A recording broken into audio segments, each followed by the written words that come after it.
of a local light go through the storm.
Something that was really an experiment that became called transition, the transition movement.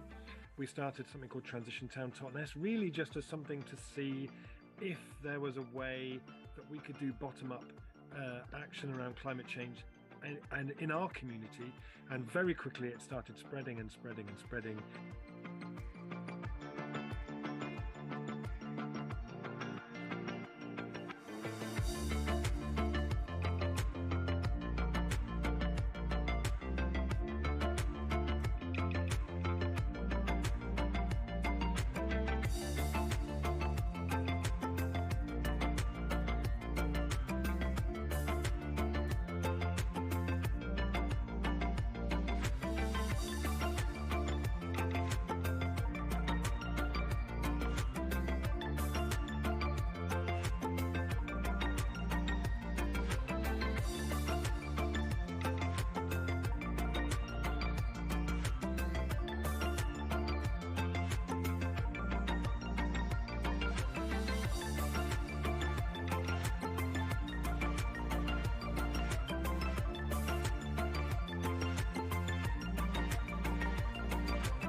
This is a time for reimagining and rebuilding absolutely everything, because we are in the time of the climate and ecological emergency. My work for a long time has been involved in education, in teaching people practical skills for sustainability. The problem I think we have is that in 2023, we're living in a time where our collective imagination, which should be a muscle like this, because we can only rebuild the world, reimagine the world, if our imaginations are strong enough for that.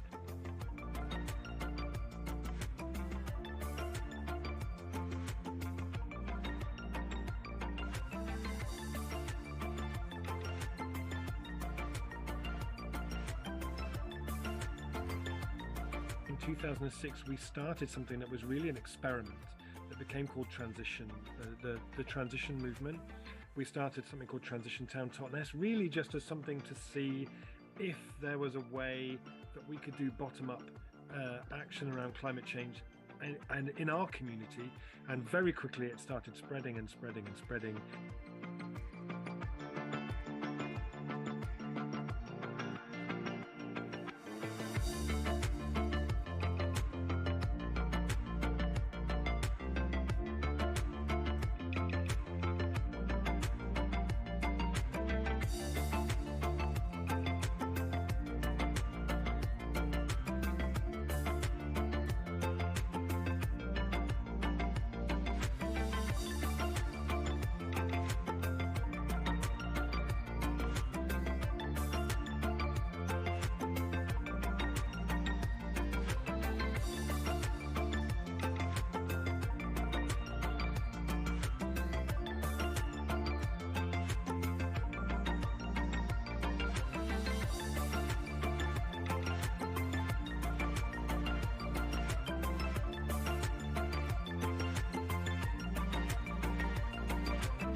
This is a time for reimagining and rebuilding absolutely everything, because we are in the time of the climate and ecological emergency. My work for a long time has been involved in education, in teaching people practical skills for sustainability. The problem I think we have is that in 2023, we're living in a time where our collective imagination, which should be a muscle like this, because we can only rebuild the world, reimagine the world, if our imaginations are strong enough for that.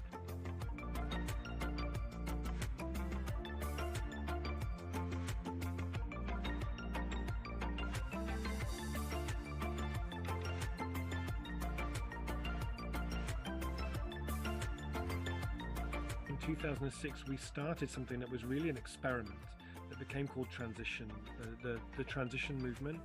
We started something called Transition Town Totnes, really just as something to see if there was a way that we could do bottom-up action around climate change and in our community, and very quickly it started spreading and spreading and spreading.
This is a time for reimagining and rebuilding absolutely everything, because we are in the time of the climate and ecological emergency. My work for a long time has been involved in education, in teaching people practical skills for sustainability. The problem I think we have is that in 2023, we're living in a time where our collective imagination, which should be a muscle like this, because we can only rebuild the world, reimagine the world, if our imaginations are strong enough for that.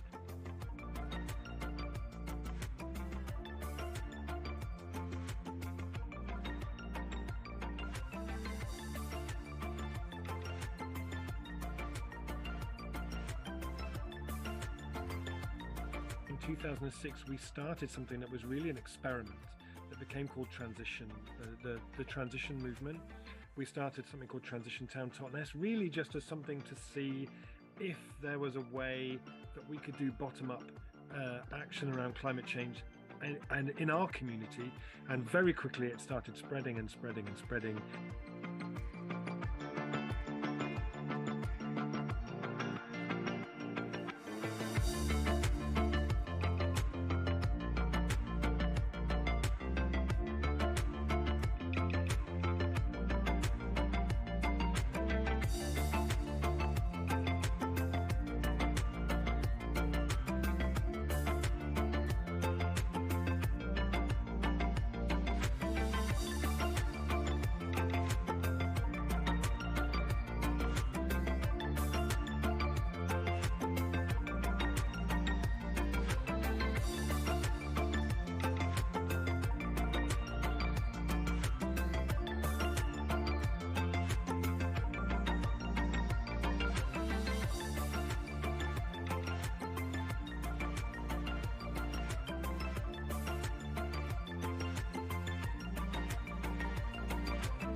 This is a time for reimagining and rebuilding absolutely everything because we are in the time of the climate and ecological emergency. My work for a long time has been involved in education, in teaching people practical skills for sustainability. The problem I think we have is that in 2023, we're living in a time where our collective imagination, which should be a muscle like this, because we can only rebuild the world, reimagine the world, if our imaginations are strong enough for that.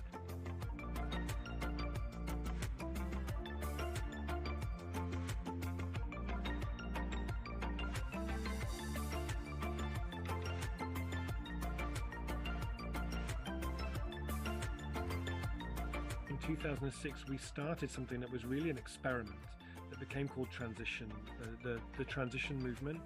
We started something called Transition Town Totnes, really just as something to see if there was a way that we could do bottom-up action around climate change and in our community. And very quickly it started spreading and spreading and spreading.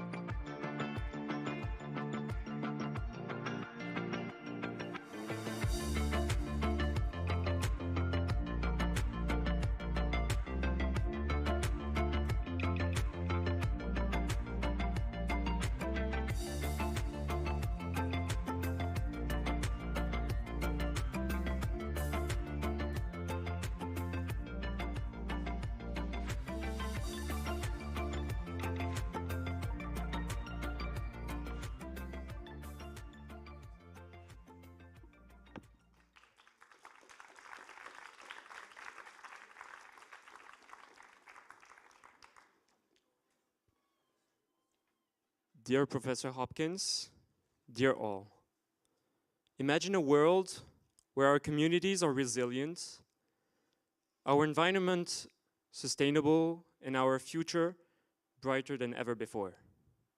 Now, picture a visionary who has been at the forefront of striving to make this vision a reality. Our guest speaker for tonight's HEC Talks is a true pioneer in the realm of environmental activism and community empowerment. He doesn't offer quick fixes to complex problems. Instead, he presents us with a mindset, a powerful concept that has ignited change from the grassroots up. Rob Hopkins, the founder of the Transition Towns movement, will be our guest tonight and share with us his transformative ideas on local resilience and sustainability, embarking us on a journey of reimagining our communities and our relationships with the planet. Far from wanting to be totally exhaustive here, let me introduce our guest of tonight in a few words. After growing up in London and spending time in a Tibetan Buddhist monastery in Tuscany, Professor Hopkins completed an environmental quality and resource management degree from the University of the West of England, as well as a doctorate from Plymouth University. He is also an Ashoka Fellow and has received 2 honorary doctorates from the University of the West of England and the University of Namur. In the early 2000s, he co-founded the Transition Network and the Transition Town Totnes, where he moved. He is the symbol of the transition movement, now present in 50 countries and in several places in France. He is also today a well-renowned speaker, expert, blogger, and author on transition and on the impact that imagination can have on reshaping tomorrow, or should I say today's world. In a fast-paced world where global issues can often seem overwhelming, Professor Hopkins' message is a beacon of hope. It reminds us that change begins at home, in our own communities, and in the choices we make every single day. It emphasizes that collectively, we have the power to create a future that is more sustainable, resilient, and fulfilling. So, get ready to be inspired, challenged, and motivated as Rob Hopkins takes our stage tonight to share his view and experience. Let's open our minds to the possibilities of transition, the power of local action, and the potential for a brighter, more sustainable future. Please join me in welcoming Professor Rob Hopkins to the HEC Talks stage.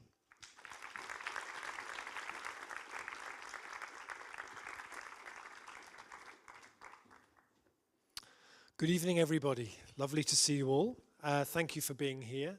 Can you hear me okay at the back? All good? Brilliant. Good. So thank you for the introduction. And I'm going to start off by giving a little bit of context, I guess, of why it is that I want to talk to you about the things that I want to talk to you about.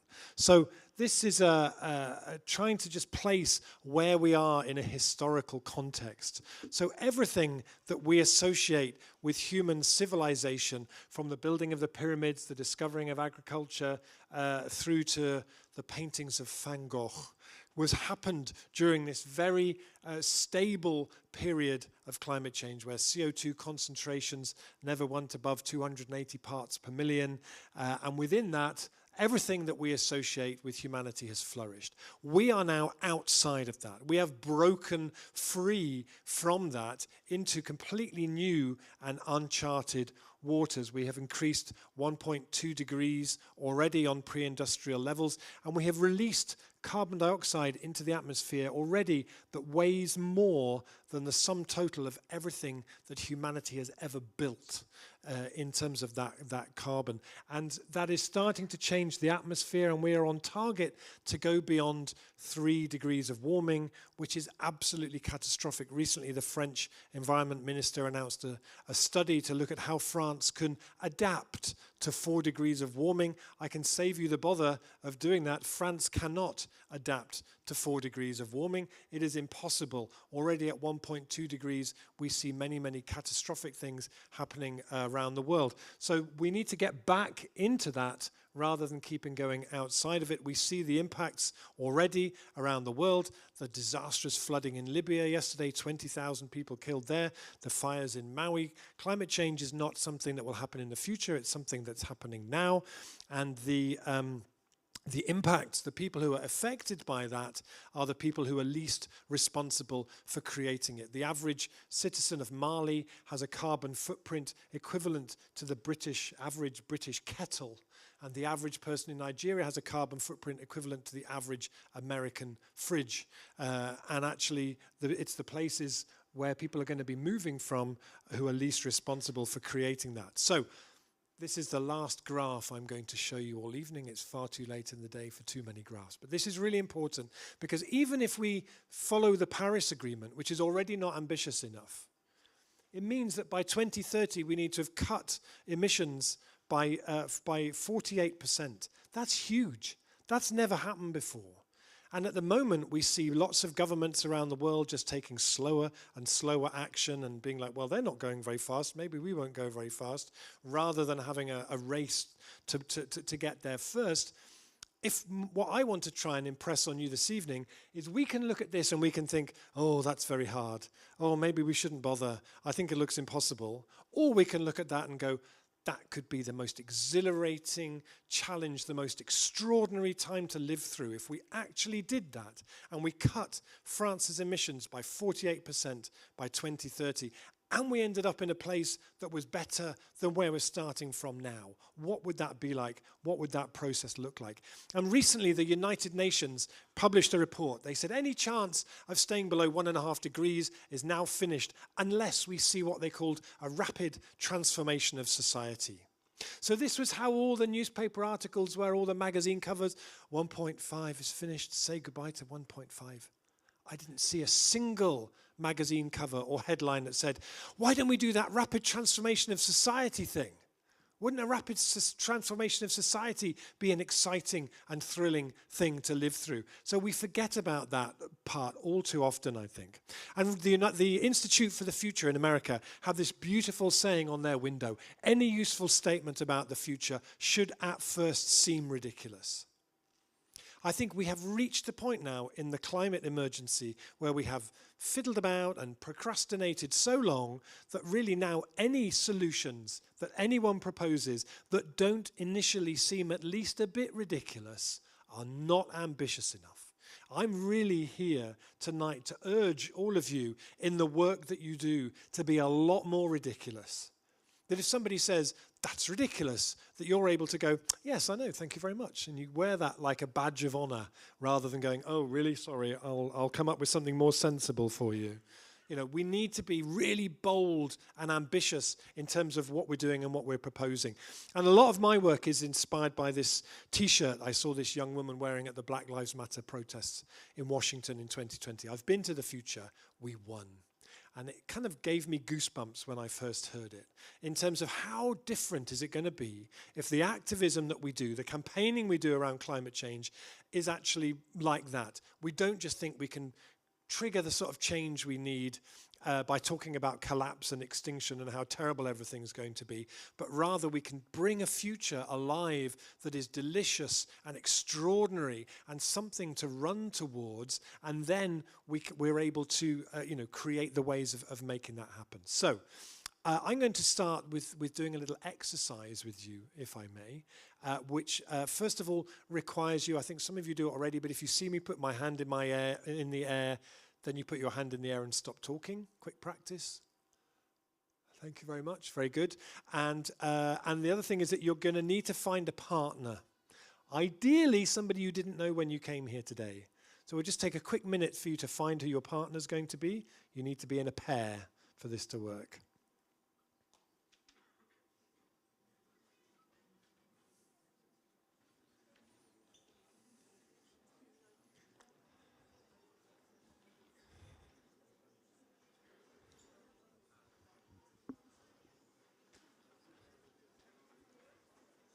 Okay, everybody got their pair? Okay, good. So we're going to, HEC is very big on innovation and the importance of innovation. And so I've brought along with me this evening an amazing bit of innovation from the town where I live, which is that I live in a place where we have actually succeeded in creating the world's first actually functioning time machine. Ooh. Thank you very much. And I've actually, the big one we can't actually, I couldn't bring because after Brexit it's very hard to get an export license for time machines. But we have a small portable version that I've managed to bring along here with me today, which turns any room into a time machine. So the first thing I need to teach you is the sound a time machine makes. This is very important. So it's like this, but with you all joining in as well. So it's like,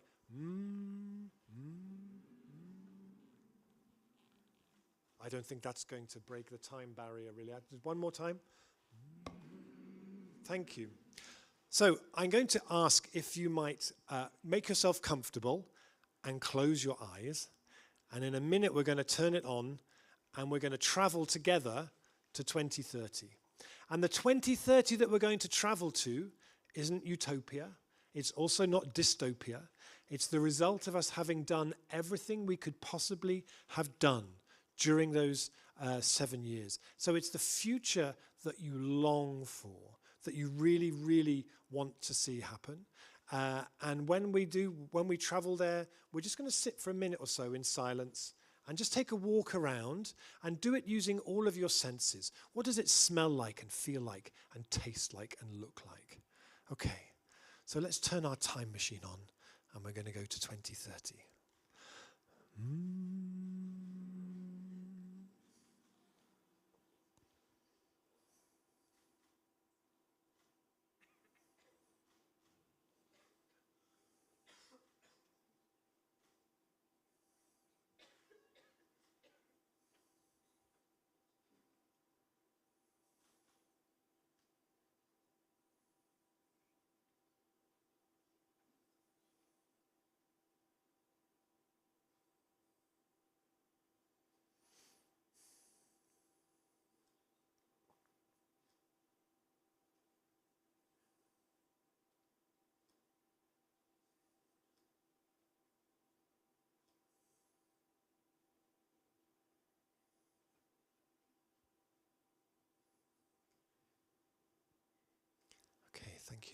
just going to ask if you might now turn to your partner. And we'll just take a minute or so just to share with your partner. What did you see? What did you feel?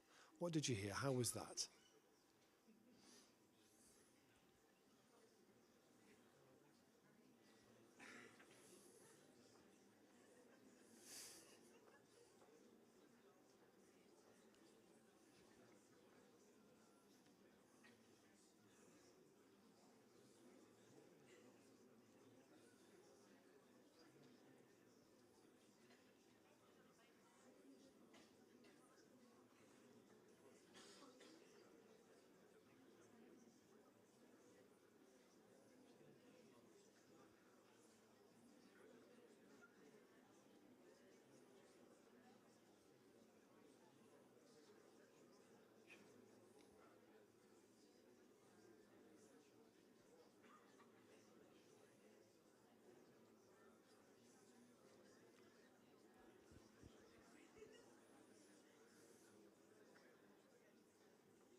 Thank you. Thank you. Be lovely if maybe there's one or two people who maybe had an impression that you'd like to share, something that you saw, something that you wanted to share with people.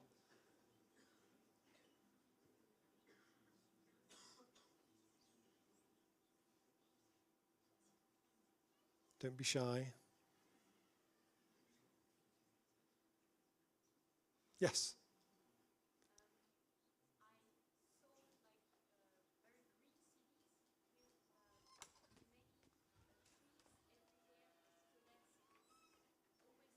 Oh, hang on, there's a microphone on its way to you. Thank you.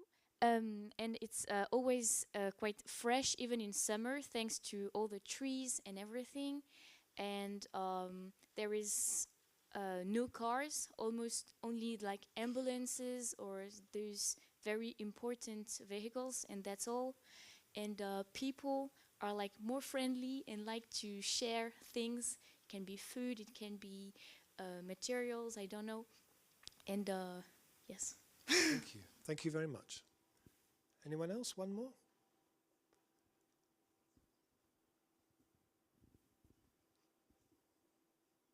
Okay. So thank you. That's an exercise that I do with 10 people in workshops or with 1,500 people one time in a event in Brussels. And for me, it's a really important thing that we do. As Bell Hooks, the writer, said, what we cannot imagine cannot come into being. We have to be able to really allow ourselves to imagine that world rather than just focusing on what's going wrong all the time. And you might have thought when I said that we had created a time machine in my town that I was joking, but actually, I'll show you that in a second. So often, people talk about utopias all the time and imagining perfect worlds off in the future. I'm not really interested in that. I'm much more interested in that thing of, well, what could it be like in 2030 if we are on the right place towards where we need to get to? What would that feel like to live in a France that is on that journey with ambition and purpose and determination, not interested in something that happens way off in the future? So I mentioned our time travel program. This is myself and my colleague near our time machine on one of our journeys to 2030. And we often go there in our time machine to go and oh, I better just turn this off, hang on. Otherwise dinosaurs start appearing and all sorts of stuff. So we often travel to 2030 to go and see what that world would actually be like. And I want to share with you a recent adventure, a recent journey that we took to that 2030 to bring it alive for you in your imagination. So you might like to think of me as the kind of Marco Polo of climate change, telling you a story of a great adventure that we've been on. So we started in Paris here in this street, just a pretty normal street, and we set the controls on the time machine for 2030. And then a couple of minutes later, when we stepped out, that street looked like this. Within that short period of time, there had been this big rethink and repush, and like you said, the air now smells so much better and so much quieter and more agreeable place to be. And my friends, the bicycle rush hours of 2030 are the most extraordinary thing, because we realized that for every £1 million we spent building good cycling infrastructure, we would save 38 million euros on our health bill. It was an investment in health and well-being, and the amount of bicycles was just glorious. And now you might remember these signs from 2030 for cars, in 2023 for cars. By 2030 we have them for bicycles. For some reason they're written in Dutch in Paris. I'm not quite sure why. Nobody wanted to tell me about that. Something had happened in 2026, I think. Anyway, so there are now all these amazing places underground for storing bicycles, and it made me think back to 2023, the kind of cycling infrastructure people were building in Britain, and I saw this in the summer of 2023, and if any of you are cyclists and you can explain what you're supposed to actually do with that, I would be really amazed. The most completely useless piece of cycling infrastructure imaginable. There had been, in 2024, it turned out that many of the worst banks had collapsed. And unlike 2008, where we bailed out the banks, this time we brought the banks into national ownership and used their power to drive a shift in ownership much more towards communities. This is a place we visited that back in 2023 was a bank, and now had been repurposed as a place for lots of different social enterprises and cooperatives, a whole new economy emerging. And upstairs they had turned it into cooperative housing for 300 people, growing food on the roofs. And this thing of, as communities, we own more things is something that we saw everywhere that we went. The way that we build houses has really changed. We now build much more in 2030 using local materials, building very ecological, very energy efficient buildings, but using mostly local materials. These houses are built using straw and local timber and clay. They're incredibly energy efficient, affordable for people to build, and they're all owned by the people who live in those places. We saw everywhere that we went people closing their streets to cars, taking back space from cars. The people in the street were very proud to show us a picture of what their street had looked like back in 2023, and it now looked like this. And everywhere that we went, we saw this. One of the most beautiful, hope-giving things that we saw was the removal of concrete and tarmac, because we learned during those really hot summers of 2022 and 2023 that when you get above 34, 35 degrees, concrete and tarmac kill people, and we needed to get it out of our cities. So cities now feel much softer. One of the great generators of new work and employment in our cities is the removal of hard surfaces. Now there are many neighborhoods and communities that are being designed so that there is just no space for cars. You don't need a car. This is a place that we went to visit. Beautiful, very energy efficient houses, renewable energy, but designed in such a way that it was all for bicycles for children. You see 3-year-old children riding bicycles, not something you saw very often in 2023. And this is a place where you see they did have one car there. I think they just kept that as a kind of museum piece, maybe. But I mentioned that we went to 2030 in order to make recordings, because our thinking is if you could travel to 2030 and you could record what it sounded like, and then you could bring those recordings back to 2023 and play them to people, that could be one of the things that really inspires change and people to do things. So I have a recording that I've bought for you, which is an actual recording from 2030. Thank you. Yeah, so you might like to... This is a recording of Paris in 2030 with no cars, with trams, bicycles, children playing in the streets. It lasts about a minute. You might like to just close your eyes and imagine that you are in the Paris of 2030. Or not, because it doesn't work. Okay, never mind. Maybe... Does that work? No. Oh, well, you'll have to imagine that on your way home. It's very good when you do hear it. So we visited a school that had been, this was a school that had been designed by the kids in the school. The architect had worked with the kids for a year through a very creative process to get the children to design the kind of school they wanted. Turns out when you allow children to design their own school, it looks like this. The education system has really changed by 2030. It's much more based on problem solving, on creativity, on imagination, on democracy. And this is the school that they designed using lots of ecological materials. And it turns out that when children design their own school, they design a school that has a rainforest in the middle. So many schools now have a rainforest in the middle, and education is much more rooted in the times that we are in. Agriculture had to profoundly change because it became very clear in those summers of 2022 and 2023 that agriculture couldn't just imagine that it was always going to have access to as much water as it needed. We saw the biodiversity going down and down and down. And so agriculture changed to include a lot more trees to keep the water in the soil, a lot more covering of the ground, a lot more biodiversity. The things that we eat has really diversified. So the rural landscape looks much more varied now than it did before. We also developed the humility to recognize that beavers are far better hydrological engineers than we are. And so on all of the up areas of land, the high areas of land where flooding would come from back in the early 2020s, we just let that land to beavers, and they redesigned those landscapes to store huge amounts of water, which hugely increased the biodiversity and transformed the landscapes and meant that we don't see flooding anymore because the landscapes have changed. And all around our coasts, we've in a process of putting back the kelp forests, which lock up huge amounts of carbon, create a lot of jobs now for coastal communities, and also provide us with a lot of nutrition and medicines and substitutes for plastics.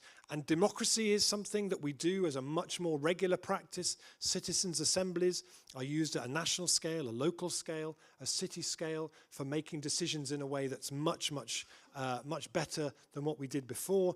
And universities have completely transformed themselves. Every course now in every university is taught through the lens of the climate and ecological emergency.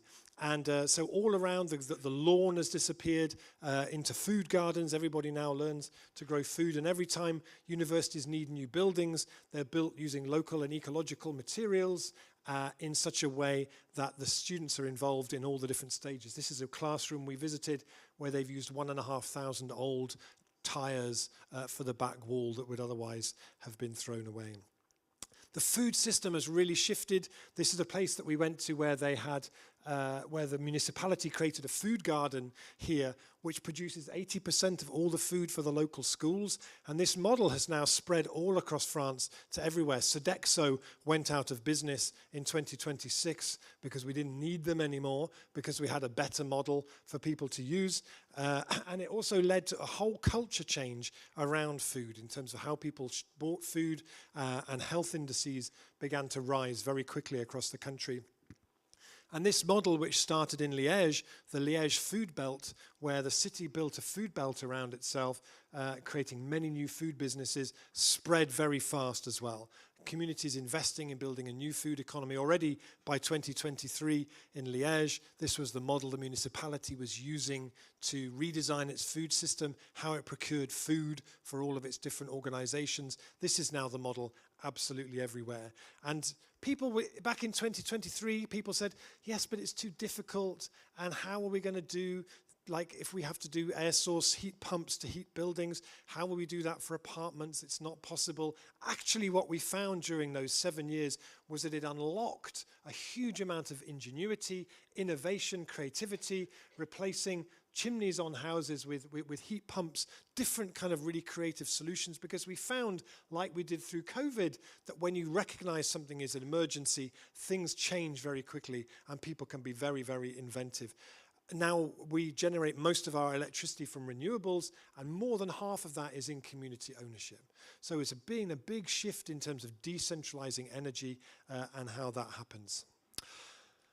So, to bring us back a moment to 2023, I think the important point to make is that all of those things already exist. We are not waiting for some magical invention.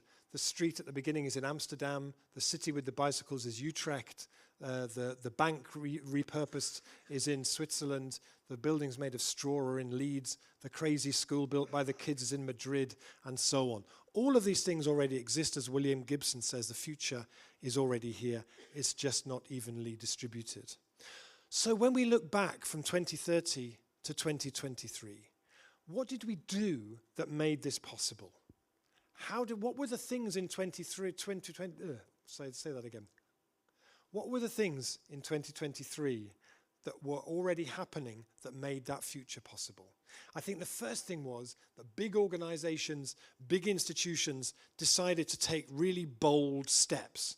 This is a school, a college in Denmark, which recently just completely clad every surface of that building with solar panels to generate way more energy than they're actually going to use. You know, we need to be taking these kind of big, bold steps. Why not every university campus all across France actually sets out to grow more food than is consumed on the campus? It would create work, it would boost biodiversity, it would make university an incredible place to visit, and we would feel much more connected to the natural world if we went there. We should be building, all new buildings should be being built without any cement, because 9% of carbon dioxide, 9% of climate change is caused by the use of cement. This is an amazing building at the University of East Anglia, built using local materials and traditional ways of building. This is on the walls, this is thatch like you see on very old roofs in Brittany and places, but they use it on the walls to make super insulated panels, keeping those traditional skills alive in a very new context, in a building that uses local materials in really innovative and really healthy ways. We should be making sure that all new buildings built by universities and different institutions are built with those kind of principles in mind. There's a project that I'm involved with in my town, which I've been involved with for a long time, where the community is trying to become the developer of this site. This is an old milk factory, the last big employer in our town, closed in 2007. And we have been campaigning ever since for the community to become the developer. And in a town of 9,000 people, we ran a consultation that more than 4,000 people contributed ideas to. It was a real invitation to the collective imagination of that place to do whatever it wanted with that place. We've now, these are some of the designs. But what's most important is the model that underpins it, because the models really help to dictate the future we're going to create. So this is how conventional development happens. A private developer, they find a site, they borrow some money from the bank, they design something that will maximize their profit, they sell it, and then they move on. And then the community, all that wealth is extracted, and there's very little benefit. In our model, what happens is, because it's in community ownership, as a community, it means that we can access money from a much wider range of sources, from pension funds, different places. We then design something the community needs, that it will own forever, and that's designed to generate money for community activities. And then after 30 years, when you've paid back the money that you've borrowed, that scheme is generating £2-3 million every year for the community to decide what it wants to do with. It's a deeply transformative thing. In my town, I keep saying to people, imagine if someone had done that 30 years ago. How different would our approach be to climate change, to the housing crisis, to COVID, if we had that sort of power in our hands? So the models really, really matter underneath what we're doing. I think another thing that happened in 2023 was that people started to really change the kind of activism that they did, to bring the future into the activism that they did.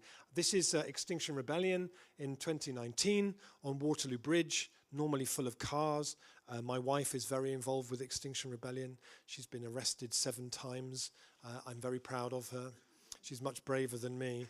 But for 2 weeks, they took over this bridge and they turned it into a forest. And people who crossed this bridge when it was full of cars stopped and said, oh, why can't it always be like this? It's what I call a pop-up tomorrow. You take the future that you dreamed of when you closed your eyes and you give it form that people can see and interact with and experience. And I've met 4 people who went here and gave up their jobs as a result and who now work in climate because of having that experience. So I think our activism needs to become less about what we need to stop, less about extinction and collapse, and more about creating examples of what's possible. We need to create opportunities for people to come together in their organizations, their universities, their communities, to really reimagine those places. The imagination needs space. If you don't create space for it, it can never happen and we can't reimagine anything. This is in Bologna, where the municipality created something called a civic imagination office as a tool for bringing people together to reimagine the city. And the really smart bit is that when they came up with a good idea, the municipality would say, that's a good idea. Let's make that happen. We can offer this and this and this. let's work together. And they've made 500 pacts now between the people of the city and the municipality. If we invite people to be imaginative, we need to meet that imagination in the middle. And sometimes we need to be really creative and playful and, dare I say, a bit ridiculous. So what should be happening everywhere is that the government should be printing money to turn everybody's house into a power station and to insulate everybody's homes. That's not happening. So these are some friends of mine who live in London. She's an amazing printmaker and artist. He's a filmmaker. They decided, well, if the government aren't going to do it, we'll do it. So they raised £100,000 by sleeping on their roof in December. They run a kind of a crowdfunding thing where basically people paid the money to come back inside. And then they printed, this was a project, they call it Power Station, and they printed these amazing, beautiful banknotes, which aren't really a local currency. They're like limited edition artworks. And then they raised more money with that, and they're now slowly working their way down the street, putting solar panels on each of the houses. So there's a huge amount that we can do in the places where we live if we want to be playful and creative and get things happening in that way. This is a place I went to recently in a city where they turned a big public space into what they called the Forest of Imagination, as a place for people to really think about the future in very different ways, combining arts. And in Camden in London, which is where Amy Winehouse lived, they're the first council to create a Citizens' Assembly on climate change. They're the first to declare a climate emergency. And then they recently created this thing called Think and Do, which is a big community imagining space. I think we need to be creating these spaces for people to come together and reimagine things. Otherwise, we just carry on doing exactly the same.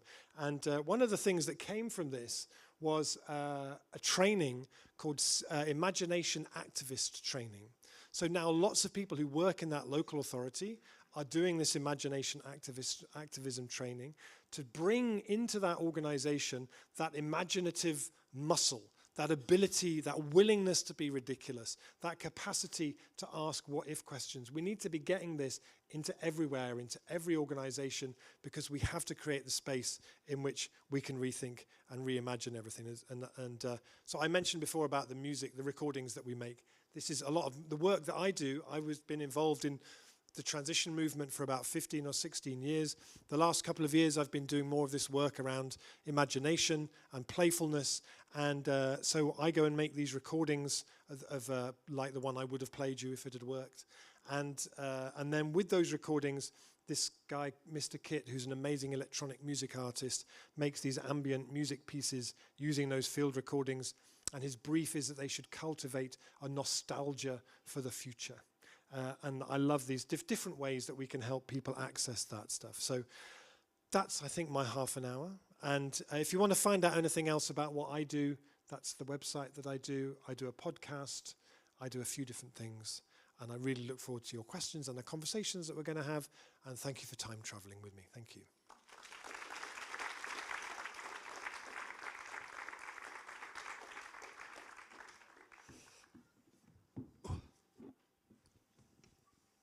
Well, thank you first and foremost for your presentation.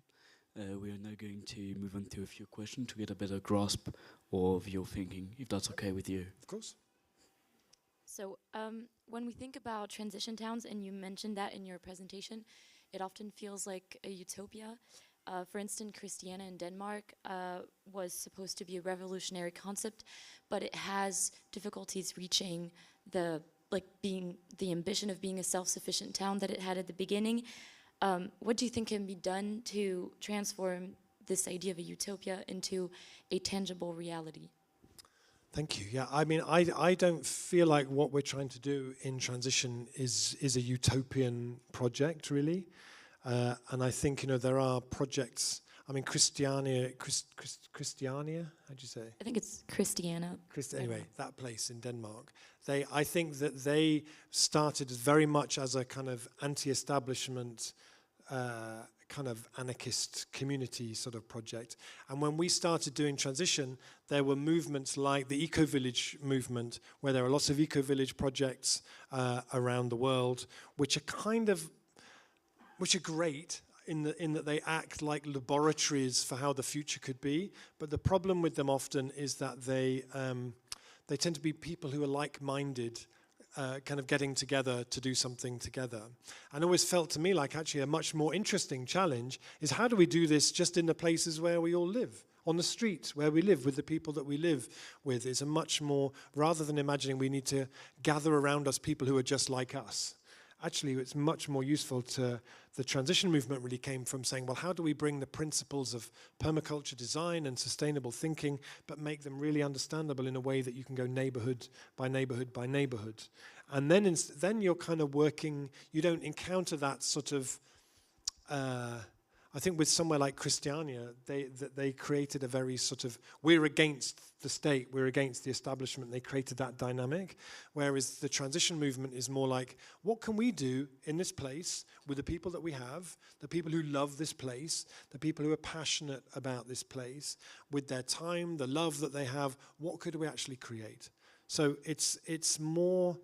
And also, it's really important to say, I'm not for a moment saying that everything that needs to happen to get us from where we are in 2023 to where we need to by 2030 is going to come from communities. I wouldn't want to put that kind of pressure on them. And also, I also wouldn't want to let business, academia, government, whoever else off the hook, because we all need to, everybody has a big role to play in this, but it always felt like there was a really important part that communities could do that nobody else was doing. They could move faster without permission, and they could unlock things, and that's the bit that I think communities do that's really important. Okay, so we've got that it was very much community-based, but how do you believe it could go global? How do you see it spreading? Because like the issue with it being very local, individual based almost, is that it might limit itself. So I think the way that the transition model works is that people self-organize. We don't sit like some Coca-Cola franchise in some office somewhere and go, now we will do transition in Venezuela and we'll open a head office in Venezuela or something. It doesn't work like that. It's that people hear about it, they find the materials, they get excited about it, and they just get started with it. It's very audacious, I think, in that kind of a way.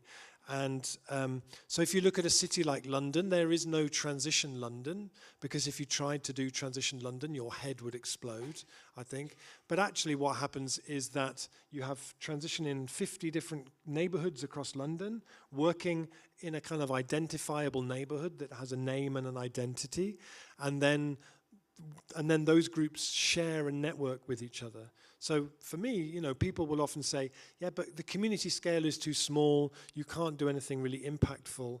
You know, when you look at the story that I told about Liège, that started with 5 people in 2014 sitting around a table saying, so should we do it then? Yeah, let's try it, let's do it and see what happens. And then actually already 4 years later, they had raised 5 million euros of investment from local people into the creation of 27 cooperatives. Now they're the model that the municipality is using to reimagine its procurement system completely, and it's spread to 6 other cities. So for me, that's a really beautiful example of what we can do at the community scale is we can start projects that tell stories that spread, and it's the stories that are the bit that's really infectious. And do you think it's going fast enough? Like, there's like a sense of urgency almost, so... I mean, I would say, of course it's not going fast enough. You know, during that time since 2006, when we started the transition movement, 30% of all the CO2 ever released by humanity has been released during that time. You know, because we are up against incredibly powerful forces who are infinitely more resourced than community groups are. You know, it's one of the things that is most frustrating when you work in a movement like transition, is you can see its potential. You can see what community groups with the right tools, who are well organized and who are working together with their local government can achieve, and they can achieve incredible things, but they generally achieve them with almost no money, run by volunteers who were exhausted and who were busy doing other things. You know, Transition Network was part of the EU's Climate Pact that was published about 3 or 4 years ago.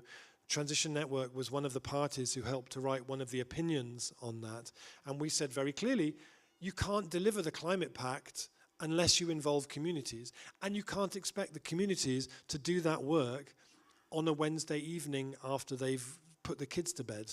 You know, this has to be properly resourced. And a project like the project I showed in my town, for me, is the kind of level of ambition we need to be looking at. Communities should be becoming their own developers, their own energy companies, their own food systems. That's the level of ambition that we need, and we need the kind of investment and government support to enable that to happen.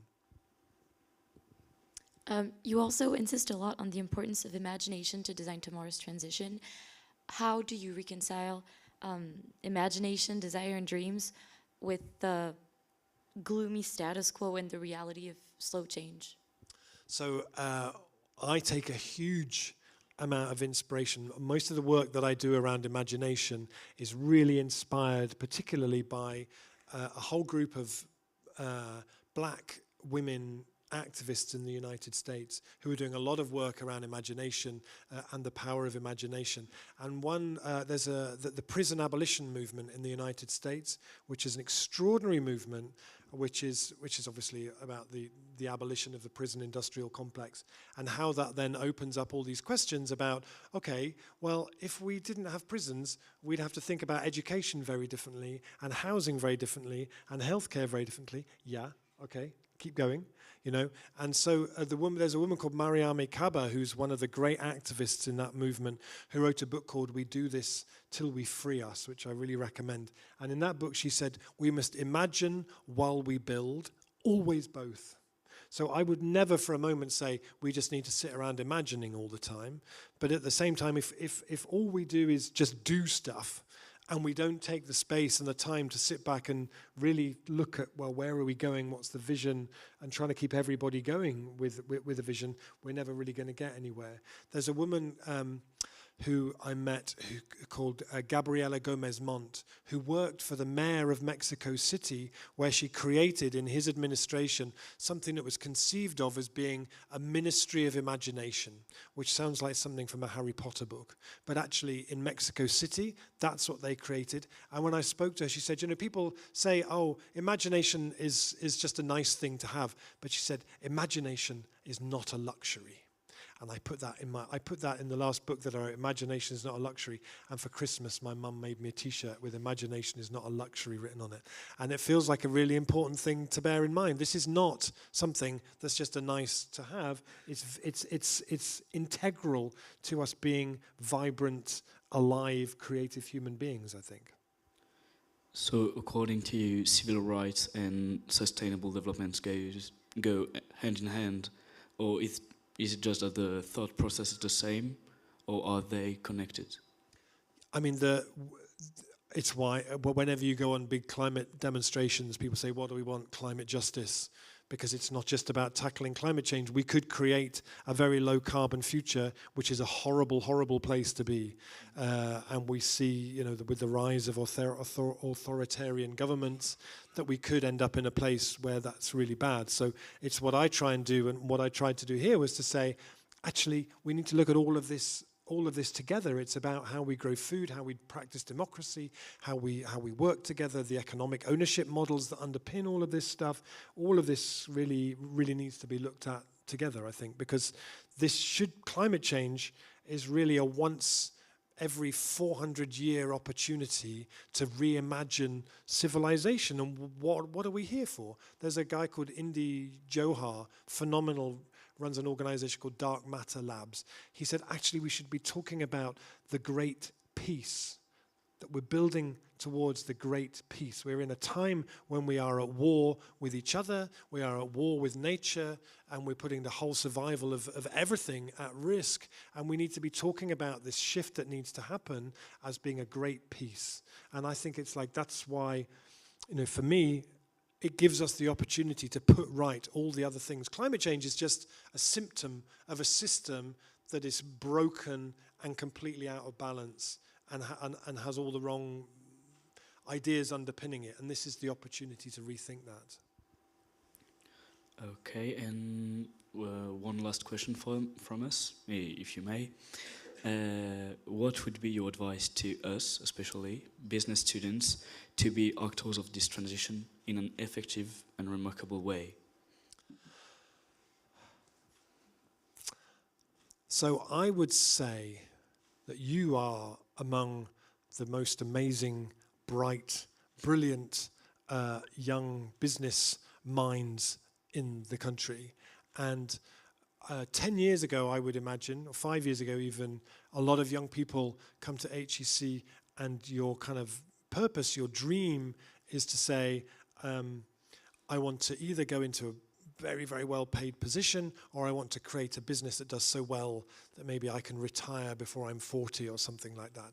I think we really need to change the motivation at this point. The motivation needs to be, I want to be able to sit down with my grandchildren and for them to be able to say, yeah, thank you, that was amazing. You were brilliant.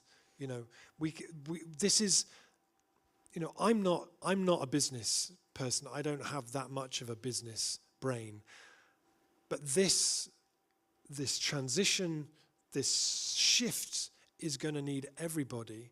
And if we get it right, this should be, in 10 years' time, the transition here should be by far the biggest generator of new jobs in this country. There is so much that needs to happen. We have to completely reimagine the food system. We have to reimagine the energy system. We need to decentralize how the energy system works. It's like rebuilding Europe after the war on a bigger scale. You know, it's huge. And that will require brilliant people who also are working, I think, with a I mean, obviously, you know, there's good livelihoods to be made, there's successful businesses to be made, but maybe with a different motivation around being of service to this time and bringing those skills that you learn here, and also being the kind of being the people who can inspire and bring everybody else alongside. You know, be brilliant and bold and ridiculous and visionary and create stuff on the ground that is going to have a real impact for people, I think. And yeah. Do you think that being like brilliant and bold and ridiculous, do you think that implies for students like us who will enter the job market soon to actually go along with the system and kind of work with what's in place, or completely take an alternative route and go for something completely different and accept the fact that it's not working, the system's not working the way it exists as of now? I think that very much depends on you. It's a very personal question for everybody. I think there are some people who can go into those big organizations and who can keep your vision and your integrity, and you can be one of those people inside that organization who identifies allies and who together you try and shift and you push that organization. And we absolutely need people who are in those organizations doing that. At the same time, I think we also need people that for some people that's just too much. You can't live with that sort of discrepancy of having a set of values like this and being asked to do that, in which case then step outside and bring the amazing skills that you accumulate in this place into creating something else. And also, I would say, as somebody who does a lot of work with community groups all across Europe, you know, this is often people who are working, they don't have a background in business and marketing and business planning, and they're trying to create really ambitious projects. Get alongside those people and offer a bit of your time to support them to really up the ambition of what they're doing and the expertise of what they're doing. Yeah.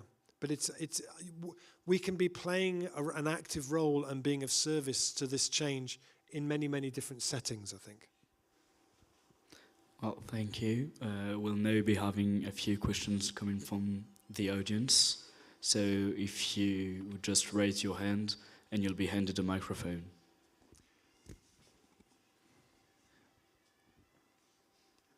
Perhaps while the microphone is arriving, Rob, I'll just ask a question that was sent in online from Alice Moroni in Switzerland.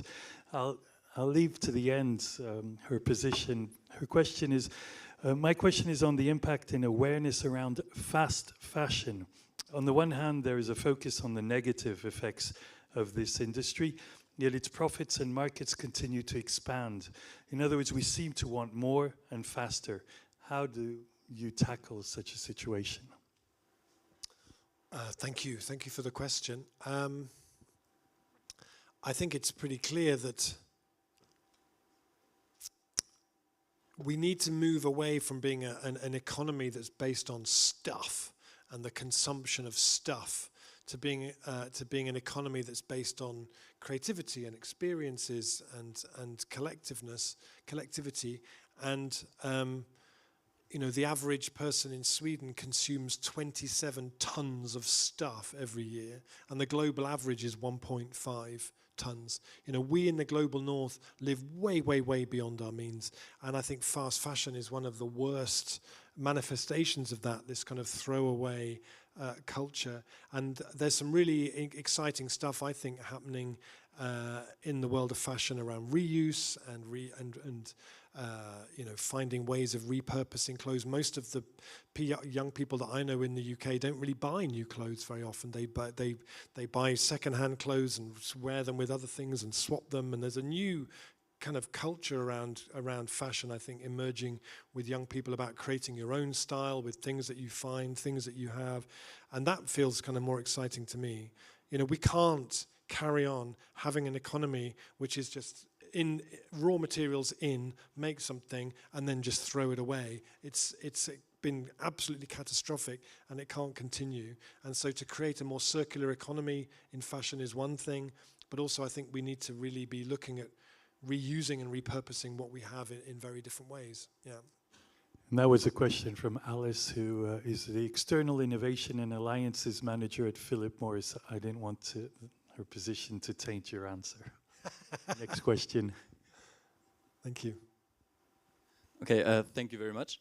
I would like to talk about the point of making the change global. And as far as I understand you correctly, you think that communities kind of like live the story of change, and then the story of change spreads around the world, and other communities are adapting it kind of like by themselves.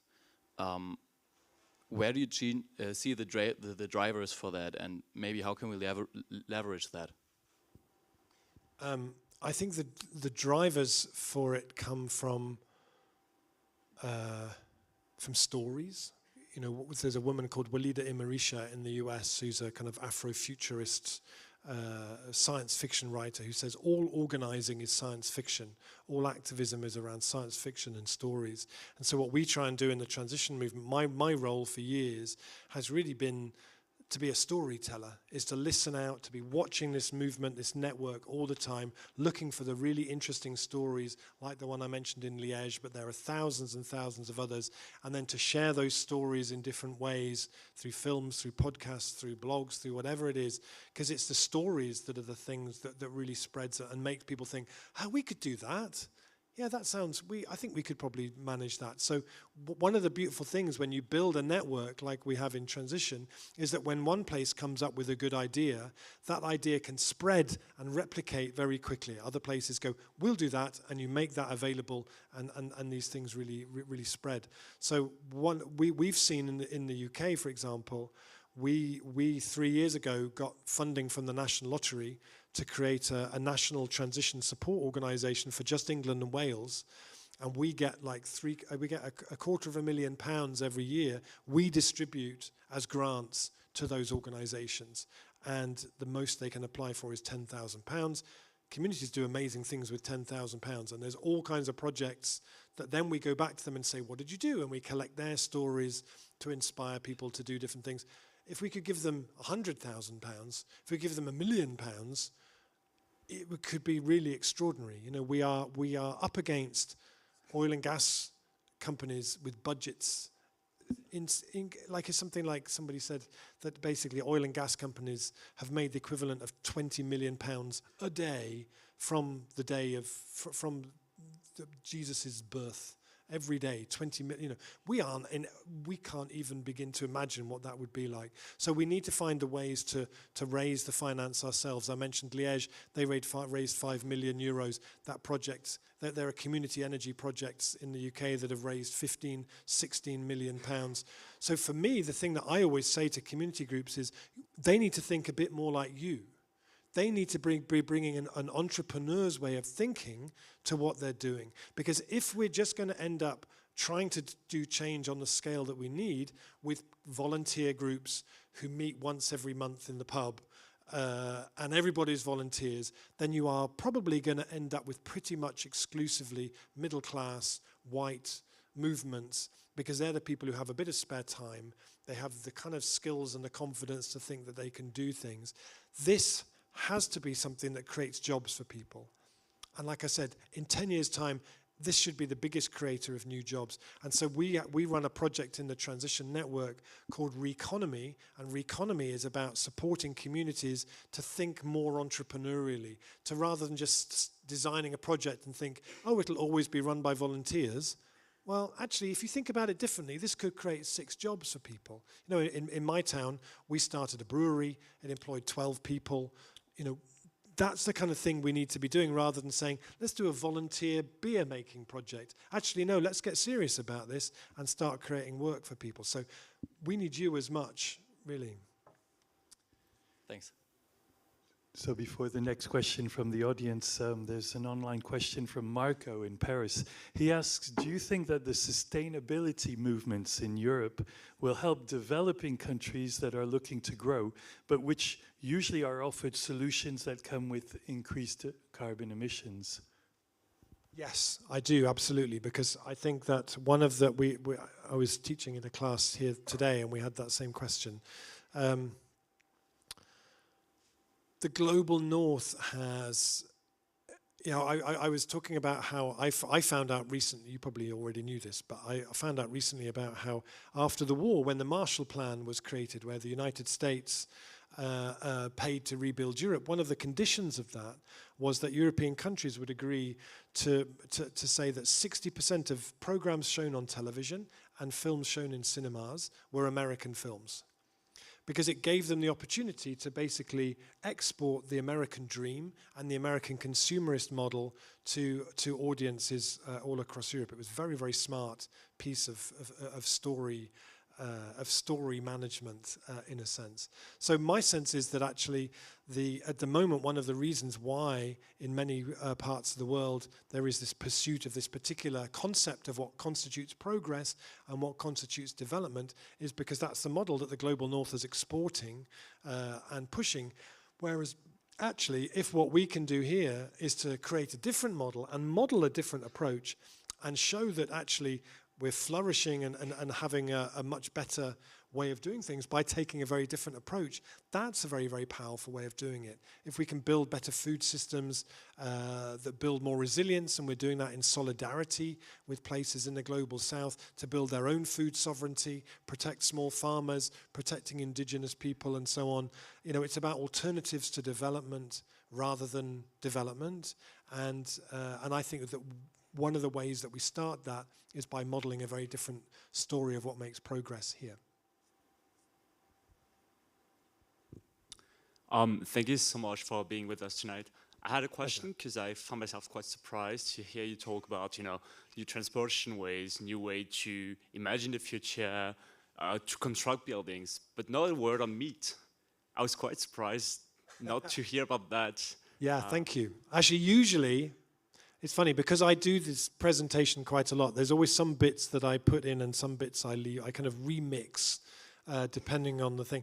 So normally what I have a thing is that I say, and actually by 2030, we eat 80% less meat. And the amazing thing is that nobody even noticed. That it was a transition that happened and that nobody really even noticed. It really wasn't a big deal. A bit like how we now, by 2030, we fly about 80% less than we used to back in 2023.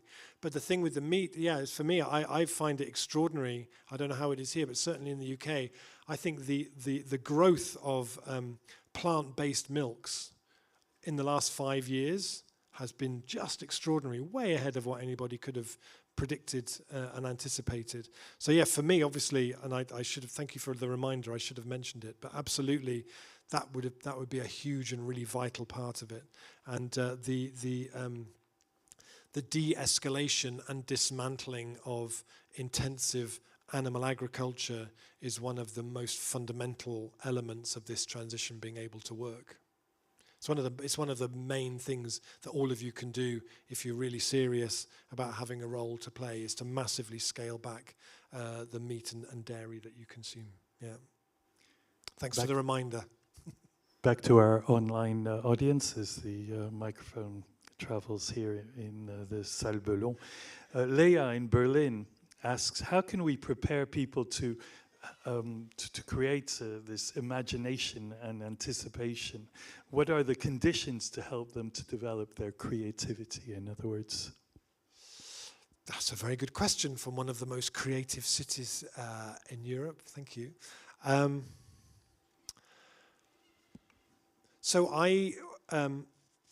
when I just finished writing the book From What Is to What If, I had somebody who was renting a room in my house and who was studying at Schumacher College, which is very close to where I live. And he read the manuscript of the book and he used it as the basis for the dissertation that he wrote.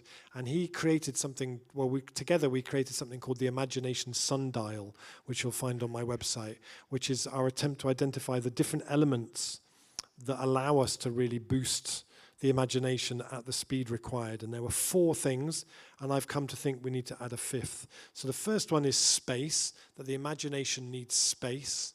And in any organization that's set up in a particular way, it will just continue doing what it's always done, unless you intentionally create well-facilitated space for people to stop and to rethink. So in any organization, that's fundamentally important. In our own lives as well, Albert Einstein always said he got his best ideas when he rode his bicycle through the forest. We need to make that kind of space. We all carry around in our pockets these highly addictive devices that eat that space, when otherwise we might have just wandered around and thought of some ideas. So space is really important. Place, I think, is another one, which is the idea that we need to create places, like I showed you the Extinction Rebellion pop-up tomorrow on the bridge there. We need to create places where people can go and see and experience and feel a very different kind of future. We need practices, things that we do together that allow us to exercise that imagination. And we need pacts, like I talked about in Bologna, where we facilitate those things and then we meet the imagination in the middle. The 5th one, I think, is time and time travel. And a lot of the work that I'm doing at the moment is around, so I brought my little time machine along with me here today, is around time travel as an activist's tool. And like I say, there's some amazing organization. There's an amazing woman in Philadelphia, what's it called? Anyway, in a city in the United States, who runs a project called Black Quantum Futurism, which is this beautiful way of using time travel as a radical tool for getting people to reimagine the places where they live, creating what they call community futures hubs and gathering people's oral futures as well as their oral histories. And I think there's a beautiful example there in the work that they're doing. But it's something that has to be very intentional. We have to create the space for that kind of thing to happen. I was just wondering, how do you deal with people who simply don't care about climate change or building a community together, a more resilient community? How do you deal with that, and how do you keep such optimism with you that and the energy that you bring us today and tonight and every day? Thank you.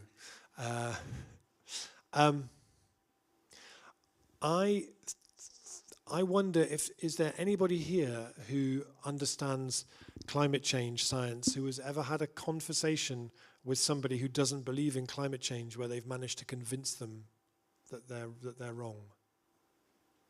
Yeah, me neither.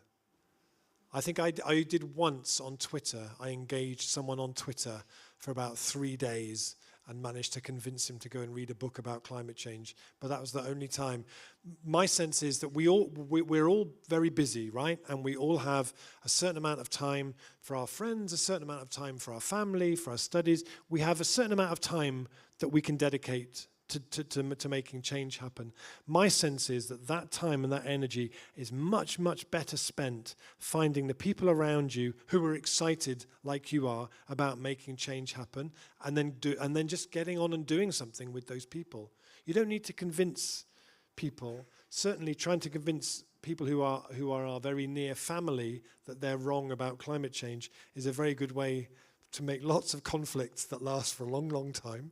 It's much better to find the people who are excited and create something with them. And actually what you find then is that when you create something really exciting and visible that is having an impact, that then people start to understand what you're talking about. Because we've become social media and the lots of very insidious forces that use social media for this have convinced everybody, everything gets so polarized.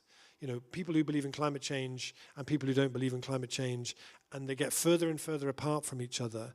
And I think we need to be creating the projects. The way I like to think about doing transition in my own community is that it's like if you want to build a new coral reef in the sea, you don't farm coral and then go and stick it in the sea. You put stuff into the sea that the coral will just form around.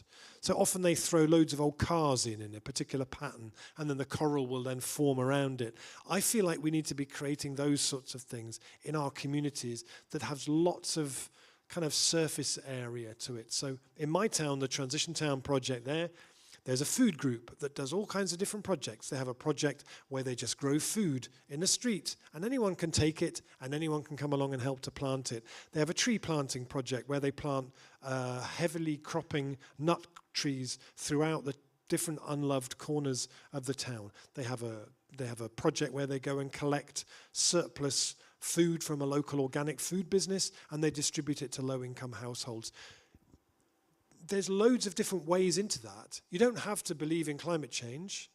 You don't have to be in any particular political persuasion. You might just be someone who likes to plant trees, and you go along and you plant trees. So the more we can create that sort of surface area and texture to what we're doing, then the more we can include people. And that always feels like a much better approach than getting into conflicts with people. Find the people who are excited and create something with them.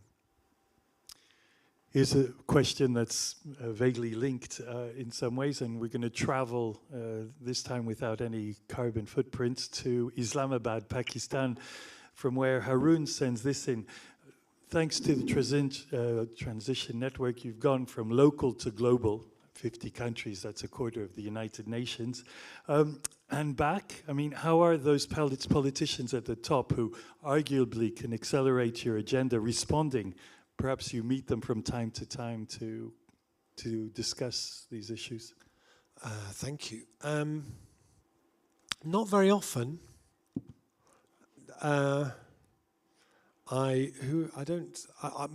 tend to work with, certainly in the context of the UK, which is a car crash politically.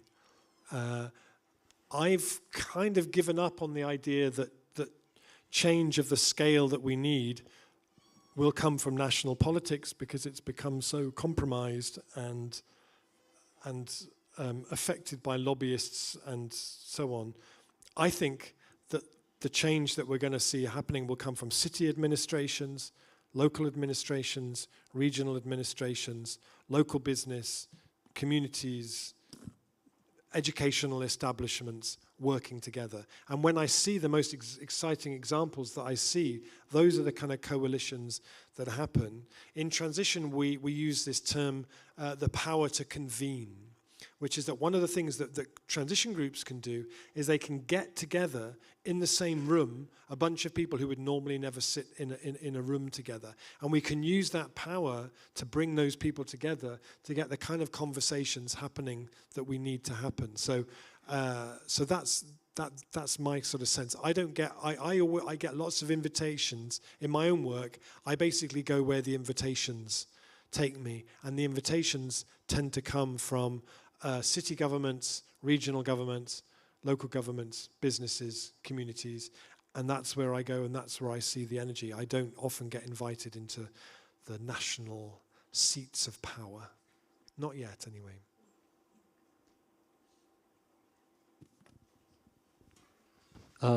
Good evening, Mr. Hopkins. Thank you for your talk today. I wanted to ask you a question about, I wanted to ask your take on the food system that you say we should reform. But if we switch, as you said, 80% more, less meat to a more plant-based diet, we should consequently eat more, since we need the same amount of calories to function as human beings. And then we would need more surface area, and even given our intensive production, we would need more surface area to produce all of the vegetables that we consume today. And given that locally produced vegetables and local farms are less productive than intensive production, given that there's no chemicals involved or anything, how can we hope to answer the need, the demand for vegetables, for food in France, but also for countries in Africa that we take care of? We bring food to Africa, to other countries. How can we expect to take care of the food demand in the world? Yeah, thank you. I mean, I think the first thing I would say is that I don't know what the figure is for France, but I know in the UK, 40% of what's grown on farms is wasted and doesn't actually get to feeding people. It either gets wasted on the farm or it gets wasted during the whole process. So there's a huge amount that we can do in terms of stopping that. I think, but I would question your figure about eating a vegetable. A more plant-based diet means we'd need more land, because actually there's a huge amount of land that is used to grow the food that is given to the animals. Huge amounts of soy, corn that are grown as animal feed. And my understanding of it from what I've read is that actually if we move from a meat-based diet to a vegetarian, vegan diet, we use much, much, much less land than we do to produce meat. There's a guy called George Monbiot, who's a journalist and an activist in the UK, who's just written a book called Regenesis, which is about moving towards a more plant-based kind of approach, and I'm sure in there it says we need much, much, much less land. Also, the other thing is that growing vegetables and growing more plant-based, if we grow corn and soya and feed them to animals, is much less efficient than if we just eat it ourselves.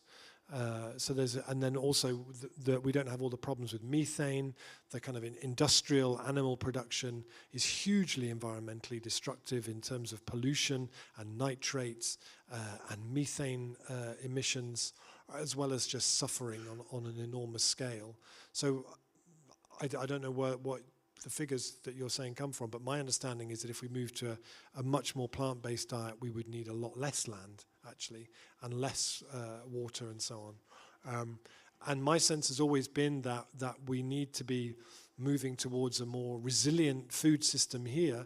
And it's not to say that France is going to be able to produce all of its own food, but every step it takes towards that creates more resilience to shocks, creates more food security, creates more jobs for people. But that same process needs to be happening in parallel in the global south, where often the food systems there have been, where small farmers have been cleared off the land to create very much an export-driven kind of a model. So we need to be looking towards a food system that is much more plant-based, much more local, much more resilient, but doing that in solidarity with people all over the world.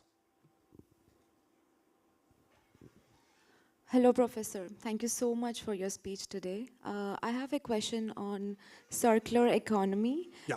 What are your thoughts on it? Is it a boon or a bane? Because nowadays we see that a lot of corporate structures, and it's gaining more popularity. Everybody is more involved in circular economy. Is that giving a loophole for a lot of corporate structures to take advantage of, or is it going in the direction that we need to? Because somewhere I feel like everybody is giving a statement of, okay, this can be recycled, so let us produce as much as we can, it's fine, because at the end of the day, this is again going to be used into another product. So what are your thoughts on it? Yeah, thank you. I think there's a lot of, I mean, obviously a circular economy is better than a linear economy. So it's a kind of, it's an improvement of sorts. For me, the approach has always been, rather than, so as a permaculture teacher, I taught permaculture for a long time, which, if you don't know what permaculture is, it's a really great thing to study alongside your studies here. And it's a design system for how to design sustainable systems that takes nature as its model. And it was started by a guy called Bill Mollison, who spent a lot of time in the rainforests in Tasmania. And he said, when you go to a rainforest, you never see anybody weeding a rainforest. You never see anybody putting fertilizer in a rainforest. You never see anybody watering the trees, because what you have is a completely self-regulating system that works because of the network of relationships between all those different things and the cycles of water and nutrients that happen. And in the transition movement, we always take that as the model for how we try and do local economies, that the idea of a local economy is to make sure that money circulates as many times as possible before it leaves. So that was something that was when we designed some of the local currency projects in the UK. There are 82 different local currency projects here in France now. The idea of that is that you have money that has a value, but only in that place. So if you take La Roue, which is the local currency in the Grand Avignon region, and you bring it to Paris, it's just a piece of paper. But in Grand Avignon, it's a local currency, so it stays locally and circulates. And there are cities now, like the city of Preston in the UK, who are taking this concept as the economic model for the city.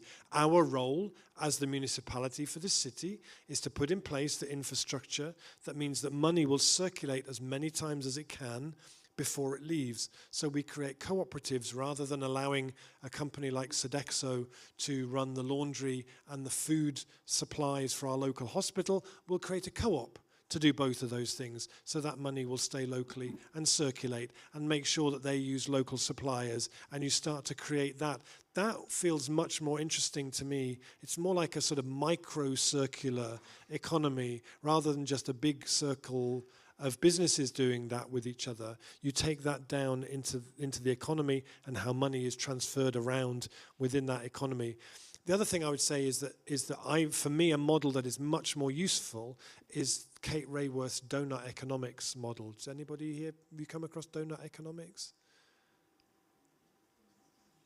Yeah, no, yes, some of you have heard of it. It should absolutely be something that is taught here, because it's such a beautifully simple model which says any business, any operation can't push out into the 9 planetary boundaries that we know, climate change being one of those, and we can't push into the middle, which is the social foundation. So we have to pay people a living wage, we have to have good rights for people, and it identifies the kind of sweet spot within which we need to operate, which is a circular economy, but it's also an economy that has different elements. And what I love seeing in workshops I've done on donut economics is when you identify that sweet spot, one of the things I learned about the imagination is the imagination loves limits. When you put limits around it, people are so much more imaginative and playful. So for me, the circular economy should be like kind of micro-circular economy in that way. Okay, thank you very much. I think we'll conclude here. Thank you, Professor Hopkins, for coming here, and thank you, everyone, for welcoming Professor Hopkins. Thank you.